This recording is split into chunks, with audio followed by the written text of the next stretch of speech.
AP టీడీపీలో nominated పోస్టుల కోసం కాంపిటీషన్ అంతకంతకీ పెరుగుతోంది. ఒక్క ఛాన్స్ ప్లీజ్ అంటూ అధినేతకు తెలుగు తమ్ముళ్లు అర్జీలు పెట్టుకుంటున్నారు. ఇంతకీ మిగిలిన నామినేటెడ్ పోస్టులన్నీ నియోజకవర్గాల వారీగా పంపకాలు ఎలా ఉండబోతున్నాయి? మంగళగిరిలోని టీడీపీ కేంద్ర కార్యాలయంలో టీడీపీ నేతలతో భేటీ అయ్యారు సీఎం చంద్రబాబు. టీడీపీ సభ్యత్వ నమోదు కార్యక్రమంపై చర్చించారు. అలాగే పార్టీ శ్రేణులు ప్రజల నుంచి వినతులు స్వీకరించారు. వాళ్ళ సమస్యల్ని అడిగి తెలుసుకున్నారు. పార్టీ క్యాడర్కే కాకుండా ప్రజల్ని కూడా అన్ని రకాలుగా ఆదుకుంటామని భరోసానిచ్చారు. సీఎం చంద్రబాబుకు విజ్ఞప్తులు నేతల నుంచి పెద్ద సంఖ్యలో వచ్చాయి. నియోజకవర్గాల వారీగా ద్వితీయ శ్రేణి నాయకులు అర్జీలు పెట్టుకున్నారు.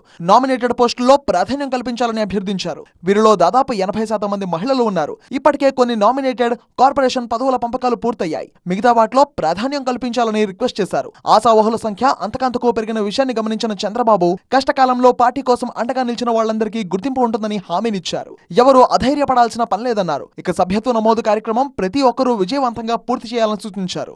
మరోవైపు ఈ మధ్య కార్పొరేషన్ పదవులు చేపట్టిన నేతలతోనూ చంద్రబాబు సమావేశమయ్యారు. పదవులు సమర్థవంతంగా ఉపయోగించుకొని ప్రజల కోసం నిజాయితీగా పనిచేయాలని సూచించారు. అలా చేస్తేనే రాజకీయంగా మరింత ఎదుగుతారన్నారు. సింపుల్ గవర్నమెంట్, ఎఫెక్టివ్ గవర్నెన్స్ అనే నినాదాన్ని నేతలు గుర్తుపెట్టుకోవాలన్నారు.